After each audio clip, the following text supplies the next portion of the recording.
Good morning, YouTube. Hey, I just thought I'd take a minute, tell everybody out there what I'm doing to stock up for COVID-19. Maybe I give you guys some ideas. It's getting scary, and I think everybody should have some food stocked up. Personally, I'm shooting for 6 months and then see if I can get longer than that. But I want at least 6 months of not being able to leave my house because this flu season plus COVID-19, how do you know if someone has the flu? How do you know if someone has COVID-19? Are they all going to end up in the hospital together? The hospitals are going to be wrecked. There's going to be too many people. This is stuff that we knew about in February, and nothing has changed since then. We haven't done anything to prepare for it. It's July now. The news stories are a new cause of pneumonia that's even more deadly than COVID-19 coming out of China today. They're, looking into it. New swine flu coming out of China. They're looking into it to see if it's communicable between humans. Our masks and our gowns and everything are running out of supplies at the hospitals. Houston is shipping people to other places. This is real. Everybody's like, oh, it's fine. There's nothing fine about it. So common sense says you should have some food stored up. It's always been recommended by our government to have like a couple weeks worth of food. I'm shooting for 6 months. So how am I doing that? I'm trying to make this as simple as I can for me. Maybe you'll like this advice and maybe it'll help you as well. But my first meal of the day is breakfast. And how can I do that? Like these quick oats, just in this container on a shelf, not on this shelf because this shelf gets exposed to things, but on a shelf or in a big plastic bin, those big plastic totes. I got a bunch of those stacked up. I like those more than the 5-gallon buckets because they're a better value. But I'll take these and throw them right into the bin, or I'll take these and I'll put them in a 2-liter. Like this. This is your cheapest form of storing dried goods, certain types of dried goods, for a long time. This cereal is, I don't know how long it's good for, but it's got sugar and honey on it, and none of that is going to go bad anytime soon. I would say this would be good for a few years. I only want it to last maybe one. It's in there just to keep the cereal from going stale, which it's going to do. PETE containers are great for keeping your cereal from going stale. You should do it anyway. Now that we're looking at storing things long term, this is your cheapest form of storage. These bottles cost like 65 cents. You can dump it out for all I care. It's still your cheapest bottle. Still your cheapest container. These jars are like $1 a piece, a couple bucks for the lids and the whatnots. This is bigger, cheaper, easier. Screw down the lid. The lids are almost always good. When have you ever known a soda bottle to leak? So they're not a perfect and complete oxygen barrier. You wouldn't want to store volatile chemicals that interact with oxygen in this container. But for everything else in the world, it basically is. It's basically as good as a glass jar. No real detectable levels of oxygen leakage through a bottle over the course of a year. That's fine. 30 years from now, this will probably be good. I don't know. Cereal is iffy.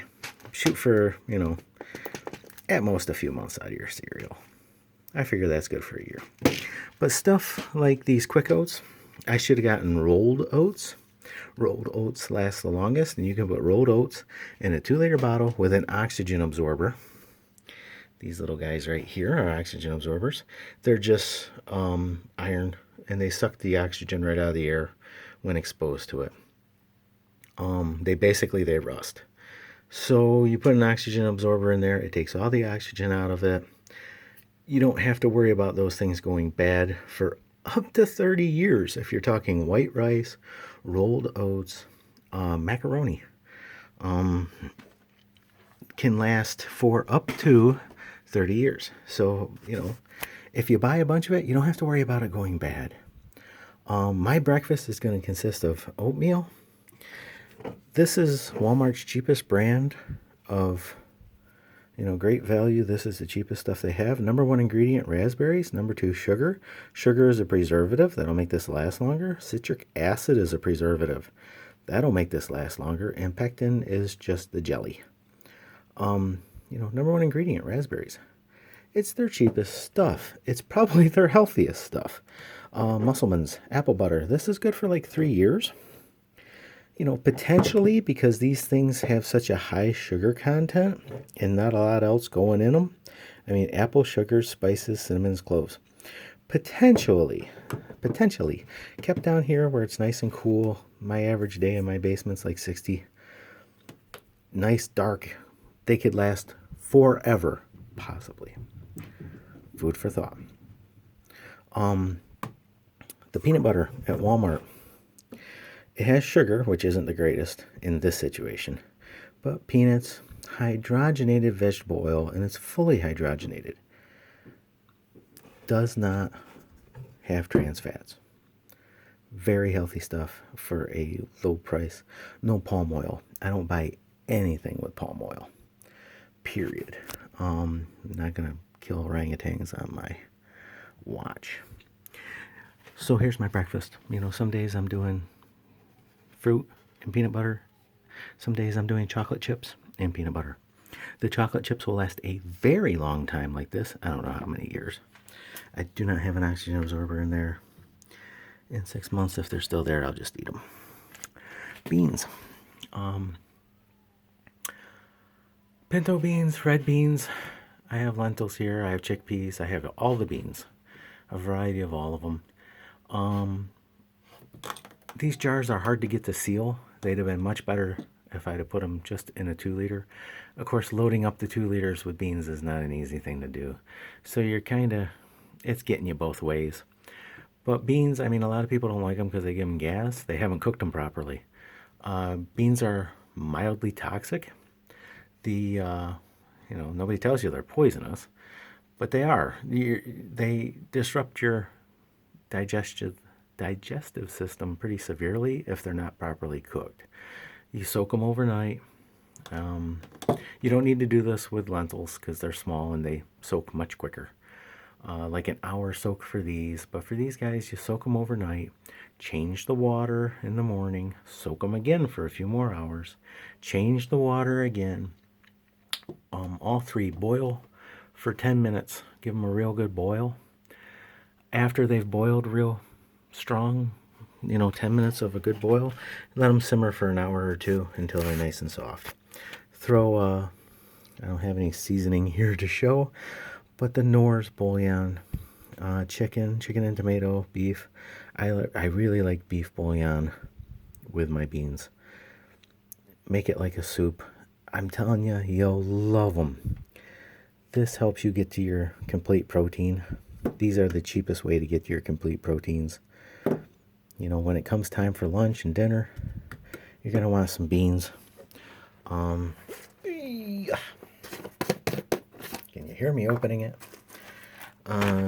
Macaroni. Not all macaroni is easy to put into a 2-liter. That being said, I have plenty that I have put into 2 liters. These ones are not meant to be stored for a long time. They don't have oxygen absorbers. I'll eat these ones first. Just putting them in that 2 liter is going to be good for years. Putting them in here, it's a safe way to store things for a year. It's not meant to last a long time. I just have them in a plastic bag, and then I put them in here to keep bugs away. And then, it's better than the cardboard box they came in, and that's all I'm really looking for. These are on my first to eat list.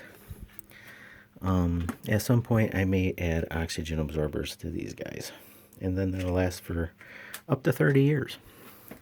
You need a little oil, salt. You can just put it in an old jar. This is an old Musselman's apple butter jar. Crank the lid down. If you want to use these to seal, I have a better time with these. Don't cook them in your oven. Don't dry can them the way you see all the videos do. That kind of heat is going to degrade whatever you're trying to keep. You don't have to worry about viruses, pardon me, bacteria, fungus, all that stuff. It's not going to grow in here. It's too dry.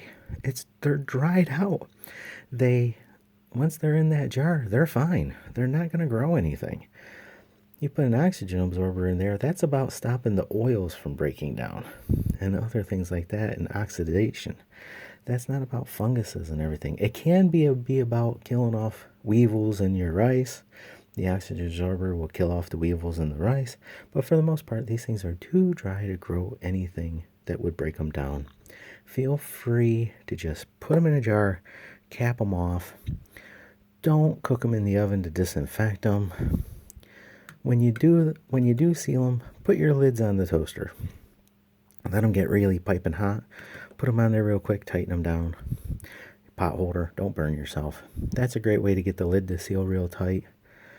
The oxygen absorbers will suck them down in.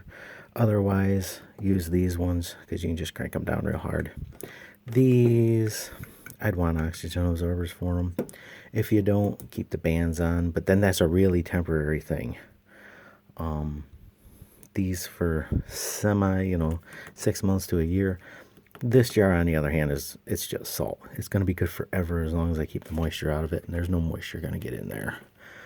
But when you store with the jars, don't put them in the oven for like 20 minutes and pre-cook your dried food. You're just destroying the nutrients in it. It's not good. Don't do that.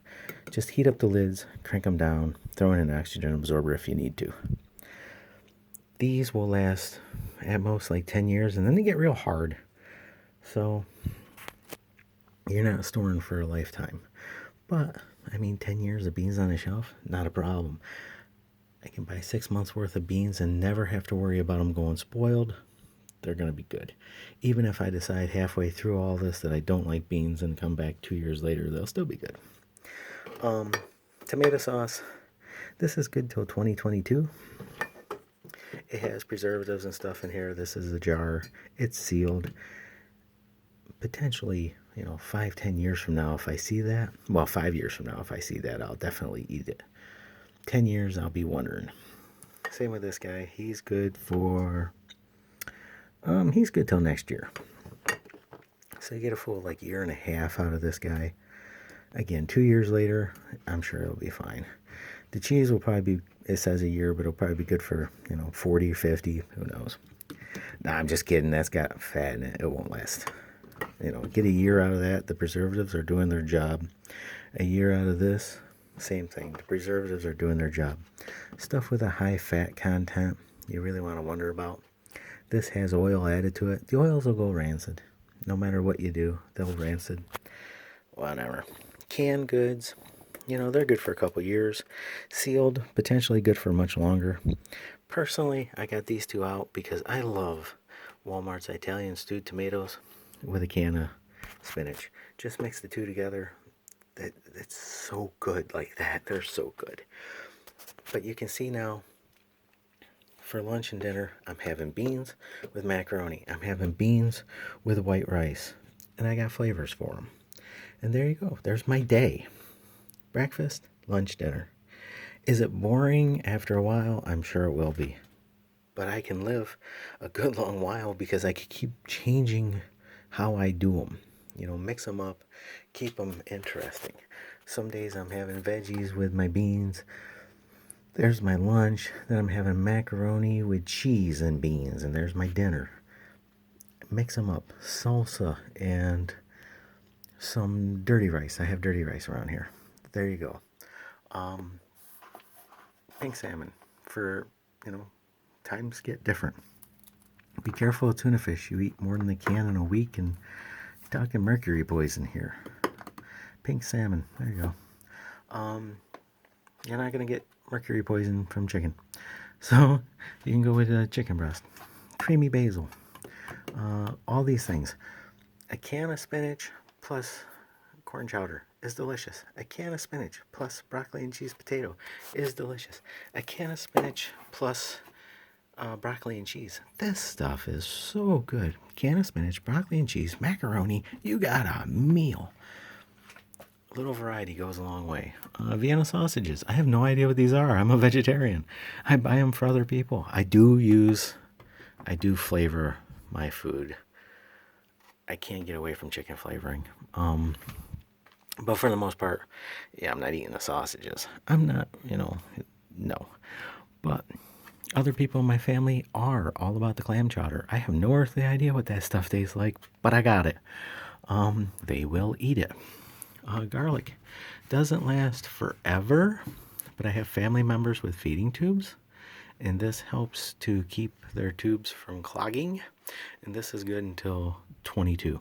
So, it's good for 2 years from now. That's pretty good. There's no fat in here. It's garlic water and citric acid, and the citric acid is a good preservative. 2 years out of that. No reason to not grab a few more if you have family members who really like garlic, or in my case, they need garlic for their feeding tubes. They keep it, infection rates down. Teaspoon a day, wonderful stuff. All kinds of chicken corn chowder. Buy your veggies. I can eat easily 2 cans of veggies. I'm not so big on the fruit, but I can easily eat 2 cans of veggies in a day. So my veggies look like that. Easily 2 a day. I have about 100 cans there. I'm shooting for 6 months. I need 300 cans. That's just the reality of it. So I need to get a whole lot more veggies. These macaronis, I figure this 2 liter of macaroni I can eat in a week if I'm eating. We've gotten time to play around with COVID, and when it first kicked off, there was no bread and there was no grocery store. My grocery store was completely picked dry. There was nothing in it. And during that time, I discovered that if I eat a lot of macaroni in a week, I eat about a 2 liter of it. So I want 30 of these. I want to go 30 weeks. It's 65 cents for the 2 liter, like $1.58 for the macaroni.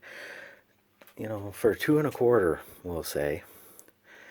For 2.25, you're not gonna get that much. There ain't a lot of food you can buy for 2.25 that'll last for a better part of a week. And that's for 2 people in my house pigging out on macaroni. A 2 liter a week is plenty for us. After that, I'm looking for other things. What happens when you're tired of all of these things?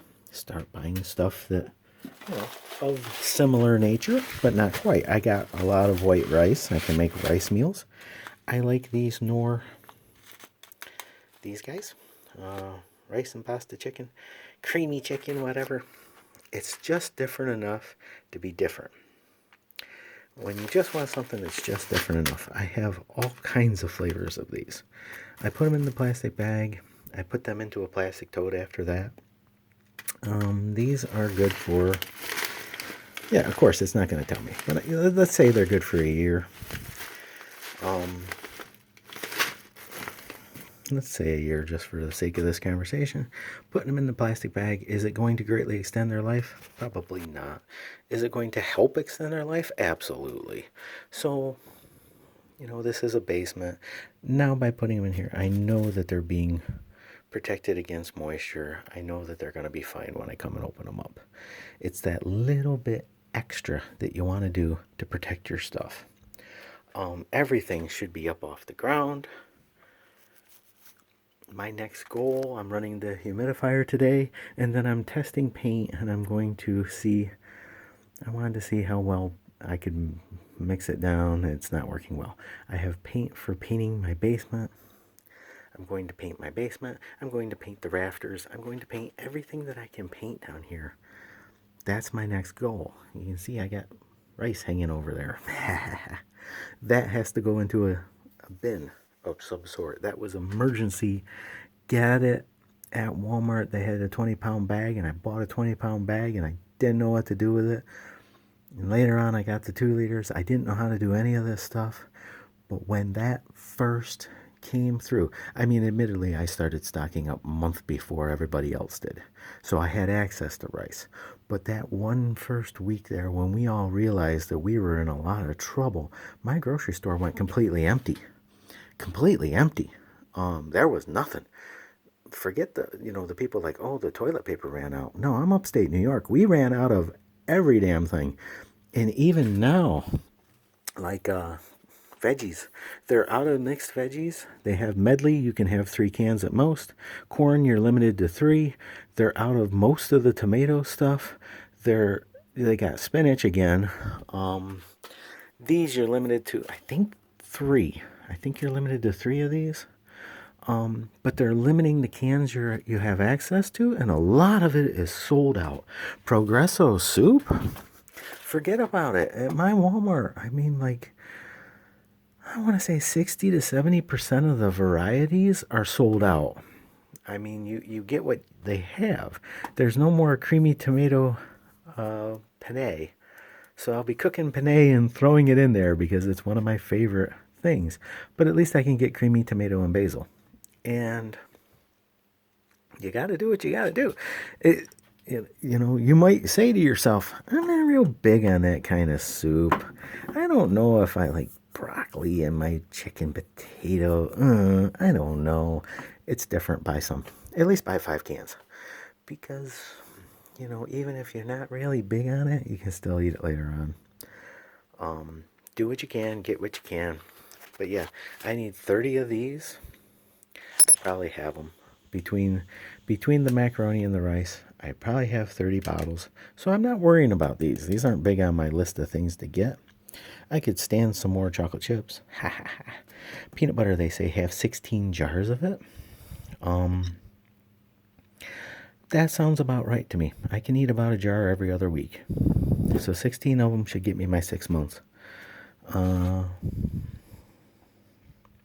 Yeah, I mean, but you figure out what you can eat in a week, what you like to eat in a week, see how you could preserve it for the maximum amount of time, and then I would advise you to get 6 months worth.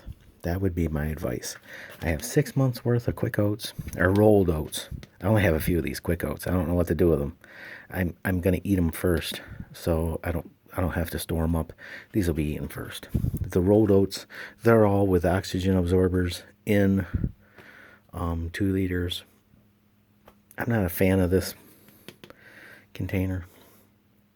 That's why I put the oxygen absorbers in there, just in case they had some bugs in them. If you're worried about the possibility of bugs being in your stuff, throw in an oxygen absorber. If you can't find oxygen absorbers, you'll probably be fine. I worry a little bit more than I should because that's the world we live in these days. But this is what I'm doing. The totes are way to the other end of the room. This shelf was empty, so this is my display shelf for this video. But like the jars I can leave out. Anything else, I make sure if it's plastic, it can be chewed through by a mouse. This basement has been through a flood. It's stacked stone. I'm never going to keep the mice out of here. If they get in, they'd have a field day with like this bottle. By putting them in those big plastic totes, I can spray the outside of the tote with soapy water. It's one more deterrent to keep the mice away from chewing on things. And it'll take them a good long while to chew through that tote, and hopefully I'll notice they're chewing on it before they actually make it in. Mouse traps are set everywhere. Actually, my best mouse deterrent is my cats. Every time they go to the bathroom after it rains, I throw some cat litter around the foundation. I haven't had a mouse in my house since I started doing that. That's been over a year. They used to get into the walls behind my bedroom, right behind my bed, and I could hear them crawling in there. And since I started doing that, I have not had a mouse in my basement or heard one in the walls ever since. So they say that's a myth, but it certainly works for me. And I recommend anybody who has an old house like this, and there's a 100-year-old house with stacked stone foundation, if mice are getting in your basement, try throwing cat litter around the house. If you don't have cat litter, I'm sure you know someone who has a cat. It would be an awkward conversation, and, well, whatever. Buy them a good sealing bucket. I'm sure they'll happily load it up for you. Every so often, you can throw some clumpy cat litter around your house, and that'll do. That'll keep the mice away. But that's my storage plan. This is not all the soups that I have. I have lots of bouillon flavoring. I have lots of every kind of jelly you could think of, as long as their number one ingredients are the actual stuff and sugar. I'm good. I love these Walmart ones. I'm so impressed with Walmart. The Great Value food, my sister sticks her nose up at it, refuses to eat it. I have looked it all over. I mean, Walmart seems to do a wonderful job with their Great Value products. For the most part, I'm really happy with them, and I buy them all the time. I think she's crazy. Um, so, but this is the cheapest stuff you can get. Stored in the easiest way. Reusing old jars, soda bottles. God bless soda bottles. They work, and they're so much cheaper than all the other alternatives. So there you go, guys. That is my advice to everyone. Look up if you want to store something long term, maybe I don't know everything. Take a minute to look it up. The good old Mormons at Brigham Young, they're big on pasta and white rice and rolled oats in 2 liters. And those are really cheap. This is all, for the most part, a little bit of salt, a little high in salt. If that's a fear, I'm not even sure that's a real thing. But for the most part, a little high in sugar. Yeah, that's true. My choice of chocolate chips and peanut butter with oats, it's a little high calorie. But for the most part, this is all really healthy food as well. And, eating canned vegetables is a great way to stay healthy. They're very healthy for you. Don't worry about the BPA. They've taken it out of most cans as it is. I wonder if it even says. It doesn't say anything about BPA on here. But even still, don't worry about it. You'll be good, I promise. I wish you all the best of luck. Stay safe, stock up, and have a good one.